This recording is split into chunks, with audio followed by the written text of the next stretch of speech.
Hello friends, good afternoon and welcome to the EduSat network. Our topic of discussion is environmental history, and this will be a continuation from our lecture yesterday where the subject expert was providing an introduction to the same, and we shall continue from there. So friends, for this discussion I would like to introduce our subject expert. Please welcome Dr. Mayank Kumar.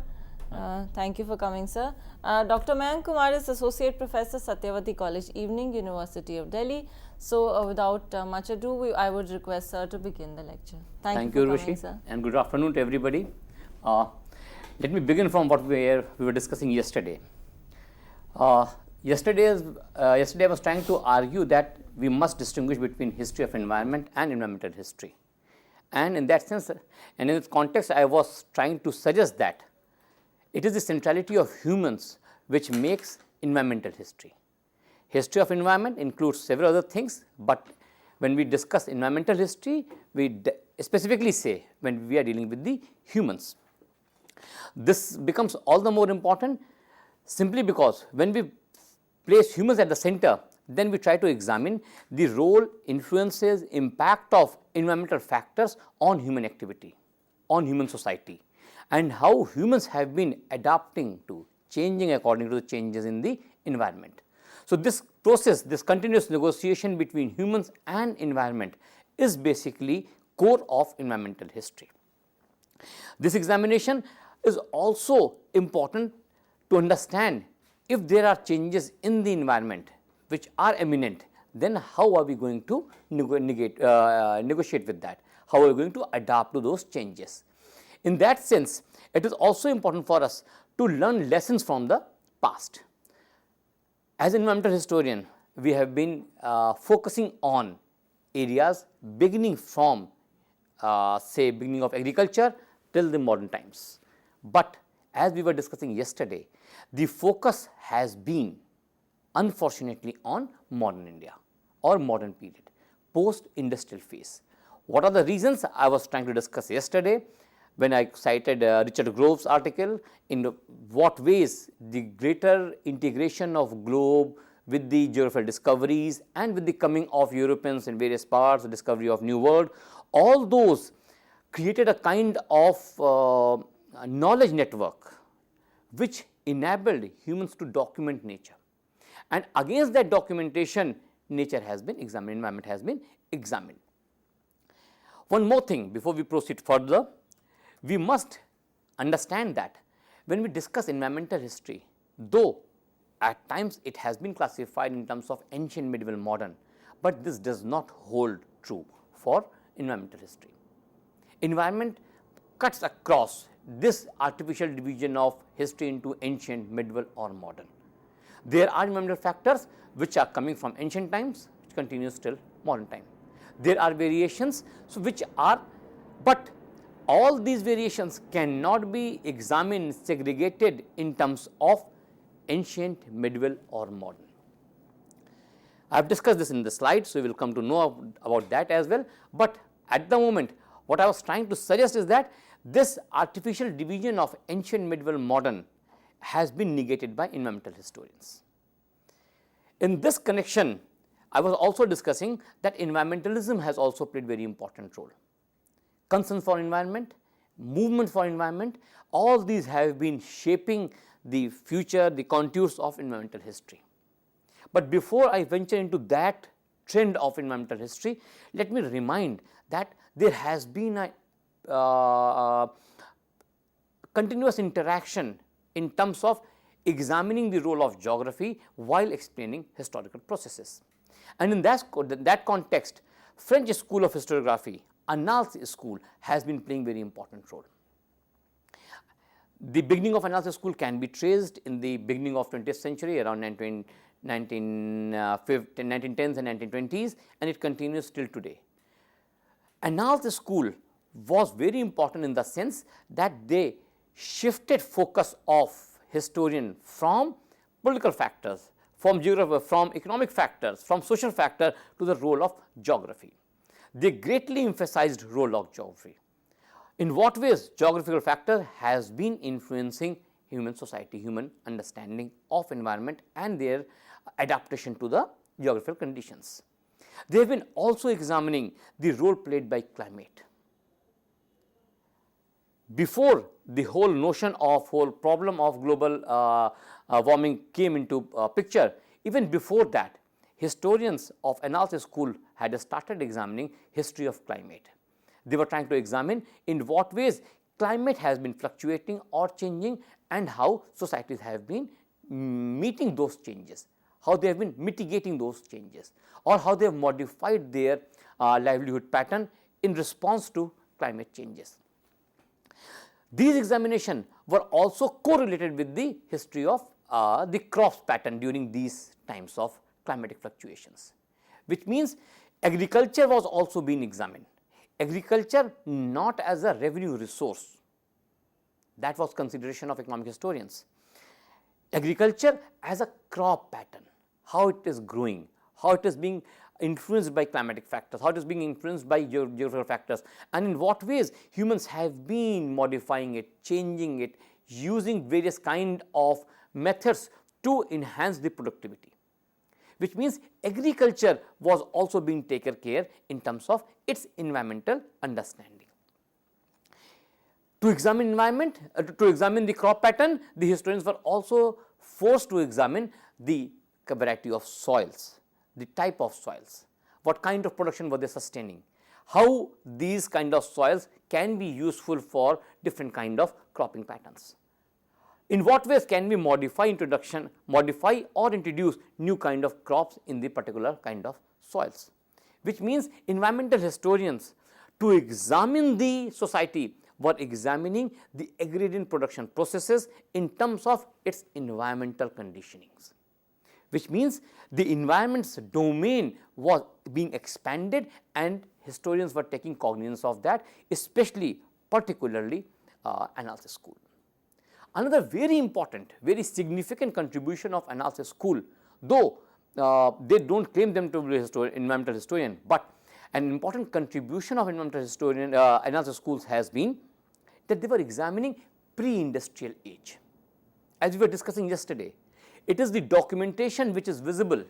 It is the documentation of nature, environmental factors, geography, production processes, flora, fauna, which was extensively documented 15th, 16th, 17th centuries onward. Annales School was examining the role of environment, crop patterns, geography, climate even prior to this kind of documentation, which means they were relying on, they were using extensively variety of sources, thus expanding the domain of knowledge for the historians. The sources which were considered as religious, the sources which were considered as cultural, the sources which were considered as geographical, they were using all those sources to reconstruct the environment, to understand in what ways these can be used to understand the climate, to understand the crop pattern, and then the society which was managing all these changes or all these environmental conditions. It is also very important simply because the kind of documentation which was available with them was very meager in sense of construction of environment. As I discussed yesterday, environment is visibly invisible. It is all pervasive, but it is not being documented. Historically, it has not been documented. If there is a major event, if there is a catastrophe, that catastrophe has been documented, but geography, environment was never documented. It was taken for granted that it is there, and then historians or writers or poets were writing their history and whatever work they were doing. This primacy of environment is basically, as Richard Grove argues, basically is 17th, 18th century phenomena. But Annales School tried to cross this barrier and they examined history in terms of environment for the period for which this kind of documentation was not available. Let me cite few prominent works of Annales School that will make you understand why I am stressing so much on his contribution of Annales historians. Mark Bloch, a famous Annales historian, he wrote Feudal Society, and in Feudal Society he was examining primarily in what ways agrarian production has been defining the nature of feudal society. till that date, feudal society was being examined in terms of political formation, in terms of economic conditions, in terms of economic exploitation. Mark Bloch took care of all these considerations, but he also suggested that the feudal society is construction of a particular kind of production relations. Production relations where society is meeting requirements of geography and then using the available resources for its sustenance. In the process, production relations are being defined, and those production relations define the character of feudal society. As a student of historian, most of you must be aware that Indian history has been defined in terms of the ancient past as feudal society. In what ways that is a feudal society, Mark Bloch was trying to argue. He was trying to give lead for further examination of feudal societies of other parts of globe. What I am trying to suggest is that examination of environment, examination of geographical factors enabled historians of other regions to question, though apparently they are similar in political formation, apparently they are similar in economic formation, but in terms of actual production processes, they were different.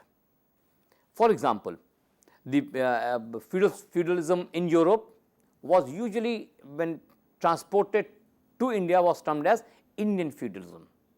It was not being suggested feudalism in India, because the variety of feudalism which was visible or can be seen in India is not the same as it was visible in Western Europe.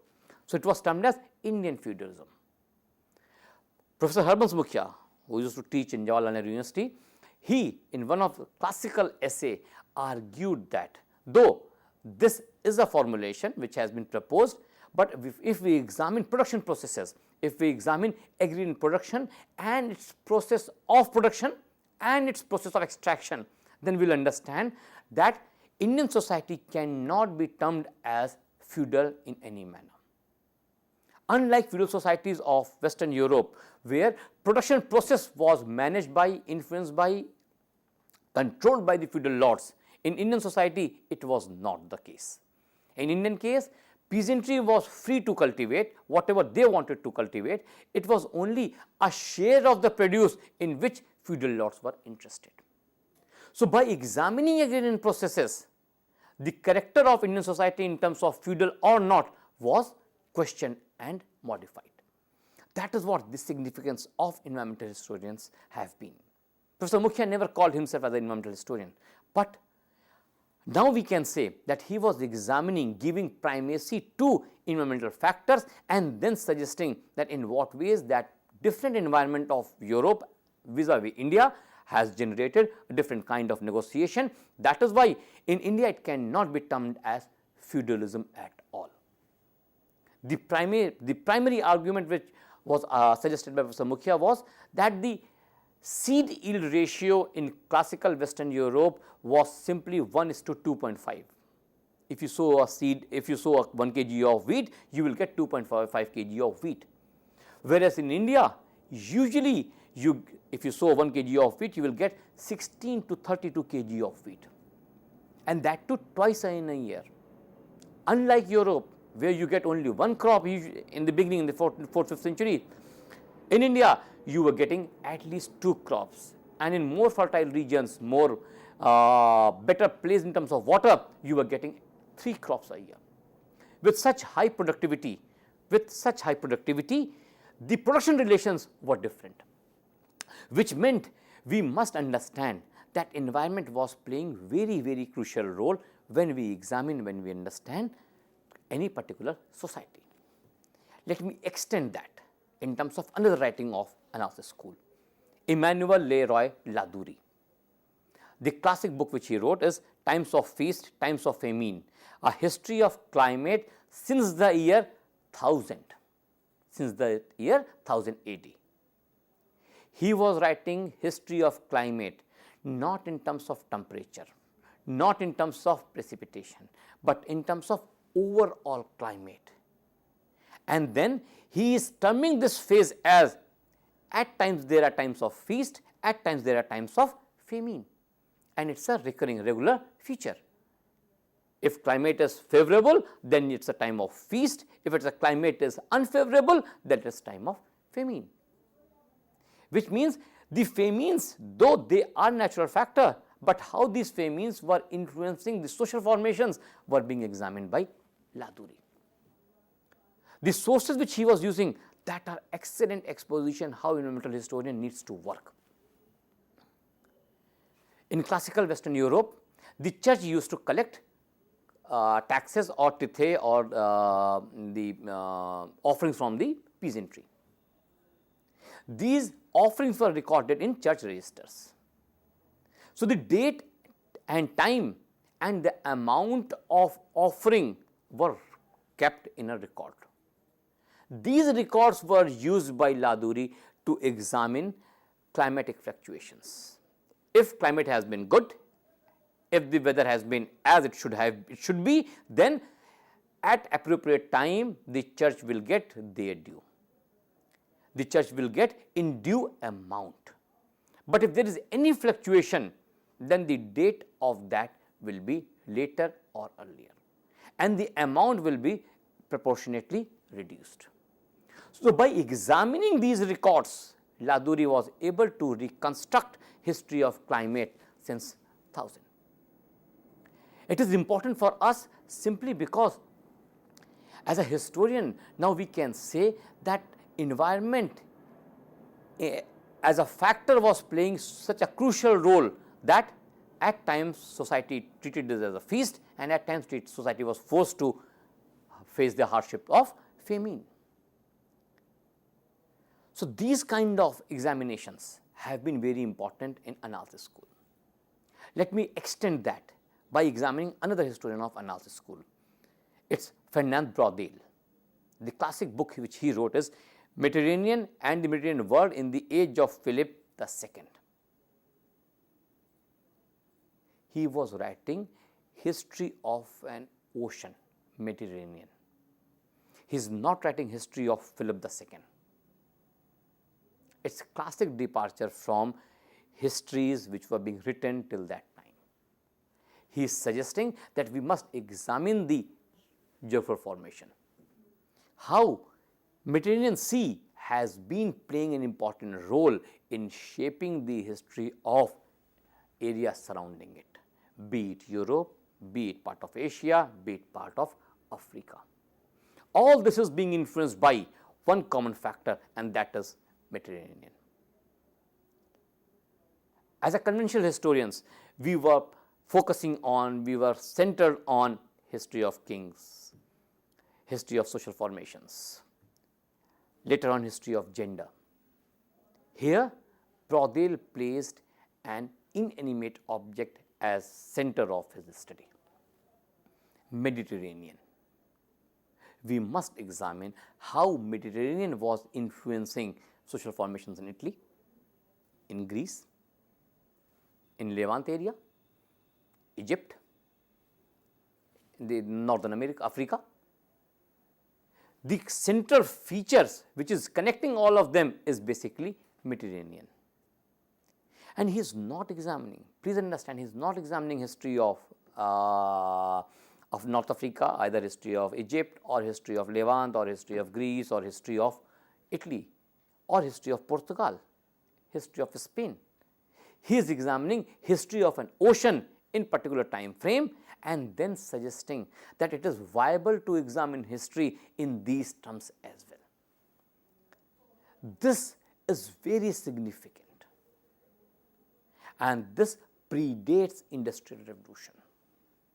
I will be coming to that later on, but at the moment let me stress that it was not easy for Braudel to write this kind of history for a time for which we have limited records available. And then he was cutting across regions, he was cutting across different languages,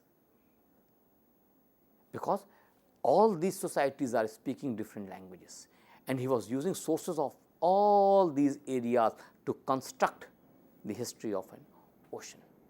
That is very significant.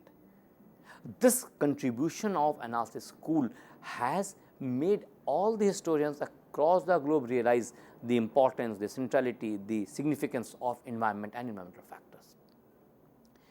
If Mark Bloch was examining the land and the gradient cycles, then Laduri was examining the climate and climatic fluctuations.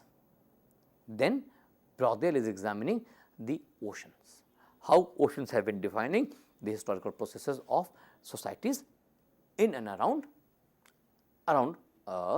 Mediterranean Sea. These became very important writings for environmental historians later on, because they could understand that we can write history of a village, the history of Languedoc, Laduri. History of village can be written in terms of how village as a unit is constructing its own history, its production system, its negotiations, etc., etc., which means the primacy of humans has been replaced by giving due significance to other factors which were playing, if not more than equally important role in the construction, in the creation of history as we understand today. Now, let me move forward to what I have been arguing yesterday. Before we discuss this, please remember we have to take care of Annales School and its writings. As we were discussing Richard Grove, it is basically the impact of colonialism which has been the focus of area of examination for environmental historians of India. But before I come to that and examine the very classic book by Ramchand Guha and Madhav Gadgil, This Fissured Land, let me give you two very important cautions, then we will proceed further. One is, unfortunately, because of the primacy of colonialism in environmental history, it was imagined, it was created, it was suggested that there was a glorious ancient and medieval past, a past where humans were living in harmony with nature.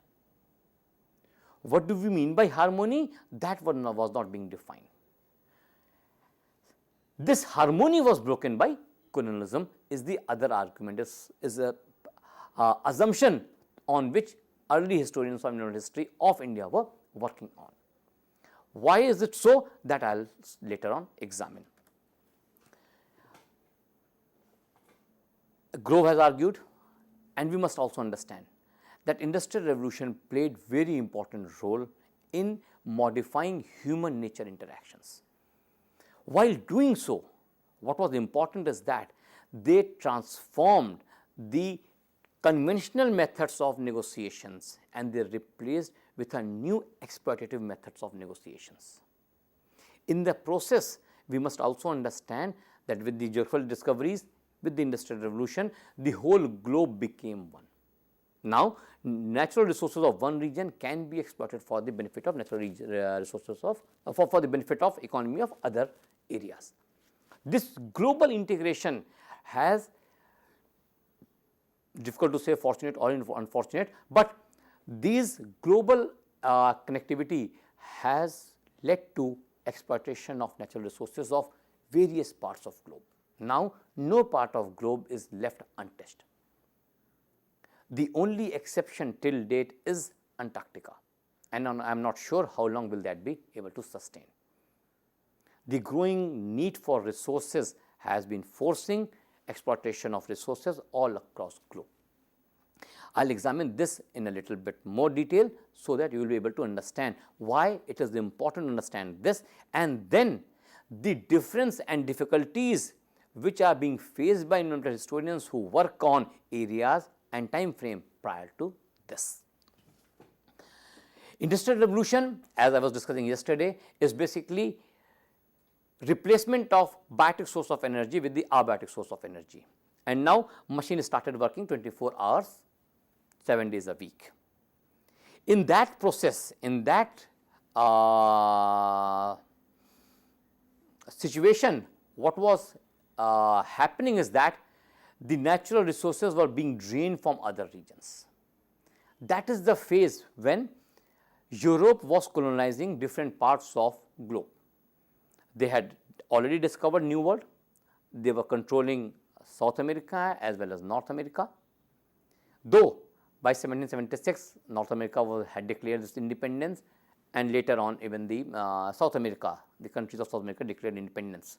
But the impact of industrial revolution and associated with colonialism was witnessed by both these continents. When we see decline of colonialism in those areas, we witness emergence of colonialism in other parts of globe, especially Asia. What was happening is that to feed the machines of Europe, natural resources of different regions were being extracted extensively. Natural resources were being exploited by humans since ancient past. But now, for the first time, what is happening that the resources of one region were being used for benefit of other region without any benefit occurring to the nature or the area of production itself.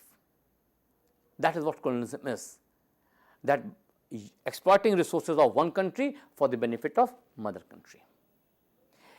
While doing so, they were not careful enough to take care of concerns of environment, concerns of forest, concerns of climate, concerns of marginal sections of society. Their primary concern was maximization of land revenue, maximization of revenue, maximization of extraction of resources. In that sense, two other factors which were also very important and playing very important role in this process was population explosion accompanied by enhanced life expectancy and later on democratization of natural resources. Let me examine one by one, then you will be able to examine that. With the coming of modern science, with the coming of scientific revolution, 17th, 18th century, enlightenment in Europe, the mortality rate started declining. It was good for the humanity that mortality rate started declining. With the decline in mortality rate and with the greater availability of resources, both the things simultaneously, decline in mortality rate and availability of greater resources at the disposal of societies, what was happening that population was increasing. This enhancement in population was also accompanied simultaneously with the enhanced life expectancy, which means greater number of people were living on earth for greater number of years. You can understand the societies which were exploiting natural resources had limited population and they were living for a very restricted time frame. With the enhanced life expectancy and enhanced population, what is happening that on the same resources now the pressure is increasing, which means the conflict over natural resources is being multiplied. This multiplication is also influenced or affected by the process of democratization. Please remember, please understand, I am nowhere criticizing all these processes. I am simply trying to argue that because of these processes, impact on natural resources increased tremendously. When we say impact of industrial revolution, the impact of industrial revolution is not only in terms of greater stress on fossil fuel, but also in terms of greater population living for much longer and democratization of resources. Let me elaborate a bit on democratization of resources so that it is easy for you to understand. If I cite example from India, then perhaps things will become much more clear for you. In Indian society, you know, it is a caste ridden society, and in that caste ridden society, the benefits of environmental production was basically enjoyed by a minority of population, a minuscule minority. The large section of population was living on bare minimum, which means the exploitation was being done to cater the needs of very limited sections of population, and the last section of population was sustaining on very limited resources. By implication, what I am suggesting is that the pressure on natural resources was restricted, simply because the less number of people had access to greater resources, the exploitation was limited. I am not criticizing democratization, please understand. I am simply suggesting that this democratization of resources also led to greater access for the masses. which means now you need to provide certain other amenities and if possible certain luxuries to the common man, which means the demand for natural resources is now being multiplied, which means there is a possibility you are forced to exploit natural resources to a greater extent. This natural exploitation, since it took place in a very short span of 200 to 250 years, the impact was clearly visible. This visible impact has been documented by environmental historians. That is why we have been trying to suggest that it is 17th century onward, greater documentation, and with the Industrial Revolution, greater exploitation of natural resources led to scenario where environmental historians have greater access to document changes caused by environment and changes caused to environment. But that does not mean that environmental historians are not working on area prior to this. We have been examining time frame of area of pre-industrial era as well. The details I will discuss sometime later, but let me briefly give you a couple of examples to make you understand how environmental historians of pre-industrial era have been examining history. 2-3 quick examples. Francis Zimmerman, he wrote classic book The Jungles and the Aroma of Meats, Ecological Themes in Hindu Medicine. What he did, by examining the medicines prescribed in the Ayurveda, he said that if Ayurveda is prescribing these kind of medicines based on these kind of natural ingredients, which means these natural ingredients must be present in that society, which means the society of that time was sustaining this vegetation and this kind of fauna. If these raw material was prescribed by Ayurveda, which means these kind of raw materials were available in the society. By default, we can understand the climate of that time, the vegetation of that time and the fauna of that time.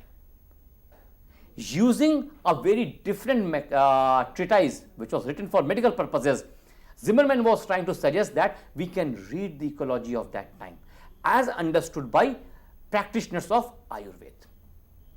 He is nowhere suggesting that this was the climate at that time. He is simply suggesting that if we examine this source, then this kind of image of climate of that period can be deciphered. The other books I have also cited, which you can get on this PowerPoint. Let me move to 2 different articles so that things will become much more clearer to you. There is a Thomas Trotman wrote Elephants and the Mauryas, but the much more important at the moment for me is examining Dev Bhanu Singh's book, The End of a Trail, The Cheetah in India. Dev Bhanu Singh, he started examining the history of cheetah in India. By examining Mughal documents, pre-Mughal documents, paintings, sculptures, he was trying to locate presence of cheetah in historical times. And he could also understand that with the coming of colonialism, with the coming of greater pressure on natural resources, there was a tendency to wipe out the cheetahs. Unfortunately or fortunately, cheetah could never breed in captivity. Mughals captured them, Mughals were using them for hunt. From one side, Mughal emperor used to move, and from the other side, cheetah were left. These cheetahs used to drive the animals, wild animals, towards the emperor. So cheetahs were being used for hunting purposes. What Dev Bhanu Singh does is that tells us that in pre-medieval time, in pre-modern times, the kind of understanding of flora, fauna, jungle, animals, which was accessible to the common man, which was accessible to the ruling class, can be understood by examining history of cheetah. What I am suggesting is simply that please understand that environmental historians are working on flora, fauna, and since we are running short of time, let me give you last. We are also examining history of monsoons. We are also examining history of climatic fluctuations in the sustenance, decline or survival of societies. When we meet next, I will be elaborating on these themes individually in greater details. Thank you so much, sir, for also summing it up so well for our students and also providing an exhaustive list of books and articles that they can consult for their study. And So friends, sir has already talked about what he shall be discussing in the next lecture, so please stay tuned in for that, and if you have any questions, those also you can send us, and also watch this on YouTube. So with this, we would like to take your leave. So thank you so much for being present. Do I have a minute? Unfortunately, we don't. Okay, right. Then we'll discuss when we meet next. Right. We will continue with that. Thank you, sir, and thank you, friends, for watching. Thanks a lot. Have a great day.